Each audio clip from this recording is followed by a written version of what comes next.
Hello friends, welcome back to my YouTube channel. Welcome to Sandhya's vlogs. ഞാനിപ്പോൾ എവിടെയാണ് നിൽക്കുന്നത്? ഇരുമ്പമ്പുളി മരത്തിൻ്റെ ചോട്ടിലാണ് കേട്ടോ. നമുക്കപ്പോൾ ഇരുമ്പമ്പുളിയുടെ കുറച്ച് കാര്യങ്ങളൊക്കെ ഒന്ന് അറിഞ്ഞാലോ?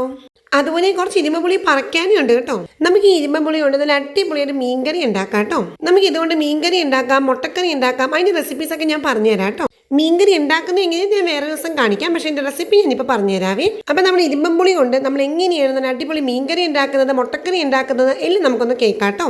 അതുപോലെ നമ്മുടെ ഇരുമ്പുള്ളിയുടെ ഗുണങ്ങൾ, ദോഷങ്ങൾ എല്ലാം നമുക്കൊന്ന് അറിയാവേ.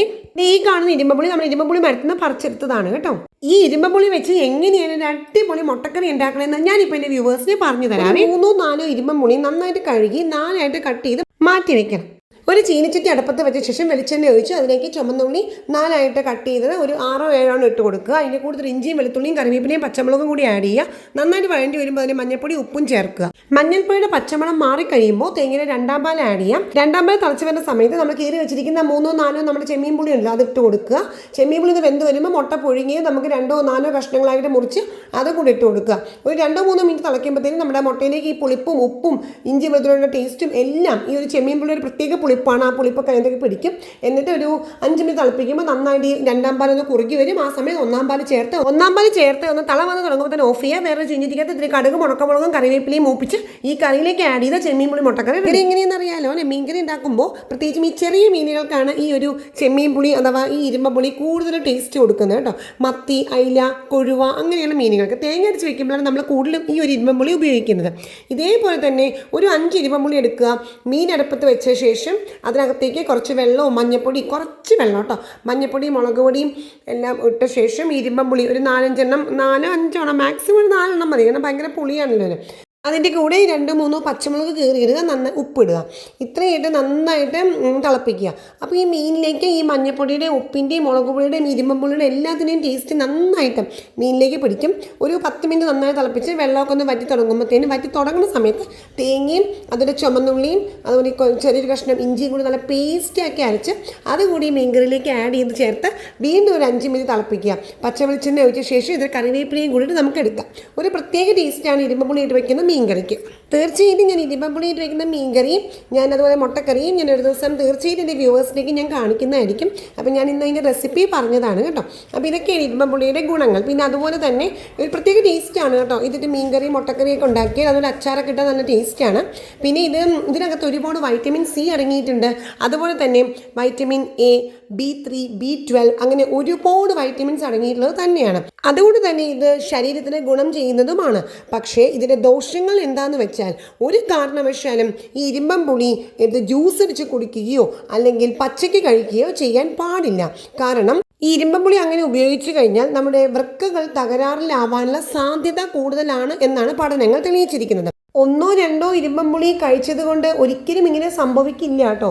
ഇത് തുടർച്ചയായി ഇരുമ്പുളി ജ്യൂസ് അടിച്ചും അല്ലാതെയും കഴിച്ചാൽ മാത്രമാണ് ഇതുപോലെ വൃക്ക തകരാറ് സംഭവിക്കുന്നത് എന്നാണ് ഡോക്ടർമാർ പറയുന്നത്. അതുകൊണ്ട് തന്നെ ഒരു കാരണവശാലും ഇരുമ്പുളി തുടർച്ചയായി പച്ചയ്ക്ക് കഴിക്കുവാനോ ജ്യൂസ് അടിച്ച് കുടിക്കുവാനോ ഒരു കാരണവശാലും ആരും ചെയ്യരുത്. അത് ആപത്ത് ക്ഷണിച്ചു വരുത്തുന്നതായിരിക്കും. പ്രമേഹ രോഗികൾക്കും BP, കൊളസ്ട്രോൾ എന്നീ അസുഖങ്ങളുള്ള ആളുകൾക്കും ഇതുപോലെ ഇരുമ്പുളി കടിച്ച് കഴിക്കുന്നതും അതുപോലെ ഇരുമ്പുളിയുടെ ജ്യൂസ് കുടിക്കുന്നതും നല്ലതാണ് എന്ന് പഴമക്കാർ പറഞ്ഞ് നമ്മളെല്ലാവരും കേട്ടിട്ടുണ്ട്. പക്ഷേ നമ്മുടെ വൈദ്യശാസ്ത്രം അത് ഇന്ന് വരെയും തെളിയിച്ചിട്ടില്ല.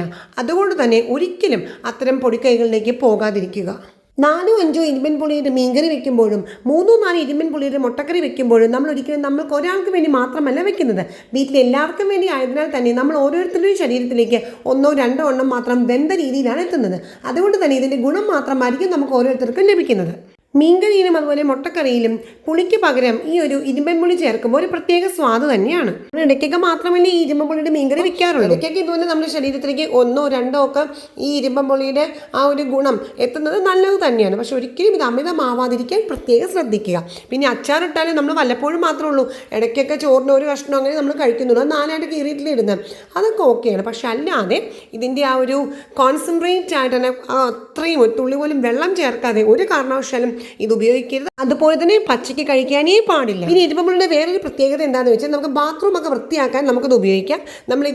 ഇത് ടൈലൊക്കെ ഉരച്ച് ടൈലൊക്കെ നീറ്റ് ആവാനൊക്കെ ആയിട്ട് നമുക്ക് യൂസ് ചെയ്യാൻ സാധിക്കും. അപ്പോൾ പ്രത്യേകം ശ്രദ്ധിക്കേണ്ട ഒരു കാര്യം എന്ന് വെച്ചാൽ അത് നന്നായിട്ട് കഴുകണം കേട്ടോ. ഇത് ഉപയോഗിച്ച് കഴിഞ്ഞ ശേഷം നല്ല വൃത്തിയാവും ടൈല്. പക്ഷേ അത് നന്നായിട്ട് കഴുകി ടൈലിൽ നിന്നും ഇതിൻ്റെ ആ ഒരു അംശം, ആ പുളി അംശം മാറ്റാൻ പ്രത്യേകം ശ്രദ്ധിക്കണം. അപ്പോൾ ഇതെല്ലാമാണ് ഇതിൻ്റെ ഗുണങ്ങളും ദോഷങ്ങളും. ഗുണങ്ങളും ഉണ്ട്, അതേപോലെ തന്നെ ദോഷങ്ങളും ഉണ്ട്. അതുകൊണ്ട് തന്നെ അത് വളരെ കൃത്യമായിട്ട് ഉപയോഗിച്ച് കഴിഞ്ഞാൽ നമ്മുടെ ശരീരത്തിലെ ഗുണങ്ങൾ മാത്രമേ അത് ഉണ്ടാക്കുകയുള്ളൂ. നമ്മൾ അശ്രദ്ധമായ തരത്തിൽ നമ്മൾ ഒരു കാരണവശാലും അത് ഉപയോഗിക്കാൻ പാടില്ല. ചൂട് കൂടുതലുള്ള പ്രദേശങ്ങളിൽ ഒരുപാട് കാണപ്പെടുന്ന ഒരു വൃക്ഷമാണ് ഈ ഇരുമ്പമ്പുളി. അതുകൊണ്ട് തന്നെ ഇന്ത്യയിൽ ഇത് വളരെയധികം കാണപ്പെടുന്നു. അതുപോലെ ശ്രീലങ്ക അതേപോലെയുള്ള ചില രാജ്യങ്ങളിലാണ് ഈ ഇരുമ്പമ്പുളി കാണപ്പെടുന്നത്. ചൂട് കൂടുതലായി നിൽക്കുന്ന സമയങ്ങളിലാണ് ഇതിന് ഒരുപാട് പൂക്കൾ ഉണ്ടാകുന്നത്. ഇത് പറിക്കാനായിട്ടൊക്കെ വളരെ എളുപ്പമാണ്. കാരണം ഇത് മരത്തിൻ്റെ ഏറ്റവും താഴത്തെ ഭാഗത്ത് വരെയും ഇരുമ്പമ്പുളി ഇങ്ങനെ കാച്ചു നിൽക്കുന്നുണ്ടാവും. അത് നമുക്ക് വളരെ കഷ്ടപ്പെട്ട് എത്തി വലിച്ചൊന്നും പറിക്കേണ്ട ആവശ്യമേ ഇല്ല. കാണാനായിട്ട് നല്ല ഭംഗിയാണ് ഉണ്ടായി കിടക്കുന്നത് കാണാൻ. പിന്നെ താഴത്ത് നമ്മുടെ വൃക്ഷത്തിൻ്റെ ഏറ്റവും താഴത്ത് വരെയും ഇതിങ്ങനെ കൊല പോലെ ഉണ്ടായി കിടക്കുന്നത് ഒരു മനോഹരമായ കാഴ്ച തന്നെയാണ്. അപ്പോൾ നമ്മൾ ആവശ്യാനുസരണം മാത്രം ഉപയോഗിക്കുക. ഇനി അതുപോലെ തന്നെ ഇതിന് ആവശ്യത്തിന് വെള്ളം എപ്പോഴും ലഭിക്കുന്ന ഒരു തരത്തിലായിരിക്കണം ഈ ഒരു വൃക്ഷം നടുവാനായിട്ട്. കാരണം വെള്ളത്തിൻ്റെ അംശം അധികം വേണ്ട ഒരു വൃക്ഷം തന്നെയാണിത്. കൂടുതലും നമ്മൾ വീട്ടിലെ കഞ്ഞിയൊക്കെ വാർത്ത് കഴിയുമ്പോൾ ആ വരുന്ന കഞ്ഞിവെള്ളം ഇതിൻ്റെ ചുവട്ടിൽ ഒഴിച്ചു കൊടുത്താൽ ഒരുപാട് ഫ്രൂട്ട് ഉണ്ടാവാനുള്ള സാധ്യത ഈ മരത്തിൽ കൂടുതലാണ്. അതുപോലെ ഈ വൃക്ഷത്തിൻ്റെ പ്രത്യേകത എന്ന് പറഞ്ഞാൽ ഇതിലെ ഫലം, അതായത് ഈ ഫ്രൂട്ട് ഉണ്ടാവുന്നത് ഒരിക്കലും മുകൾ ഭാഗത്തും മാത്രമല്ല, ഇതിൻ്റെ നടുക്ക് ഭാഗത്തും അതുപോലെ തന്നെ ഏറ്റവും താഴെ ഭാഗത്തും മണ്ണിൽ മുട്ടിക്കിടക്കുന്ന രീതിയിൽ, അതായത് വേരിനോടുകൂടി വേരിൻ്റെ ആ ഭാഗം വരെയും ഇതിൽ കൊലയായിട്ട് ഈ ഒരു ഫ്രൂട്ട് ഉണ്ടായി കിടക്കുന്ന നമുക്ക് കാണുവാനായിട്ട് സാധിക്കും. ഈ മരത്തിൻ്റെ ഒരു പ്രത്യേകത തന്നെയാണ്. അപ്പോൾ ഇതൊക്കെയാണ് ഫ്രണ്ട്സ് ഇന്നത്തെ വീഡിയോ. അപ്പോൾ ഈ വീഡിയോ എല്ലാവർക്കും ഇഷ്ടപ്പെട്ടിട്ടുണ്ടാവുമെന്ന് ഞാൻ കരുതുന്നു. അപ്പോൾ ഒരു ലൈക്കും ഷെയറും വാല്യുബിൾ കമൻസും മറക്കരുത് കേട്ടോ. അപ്പോൾ നമുക്കൊരു അടുത്തൊരു അടിപൊളി വീഡിയോ ആയിട്ട് കാണാം. അതുവരെയും ഞാൻ എപ്പോഴും പറയാറുള്ളത് പോലെ തന്നെ bye bye friends. Stay happy always dears. By.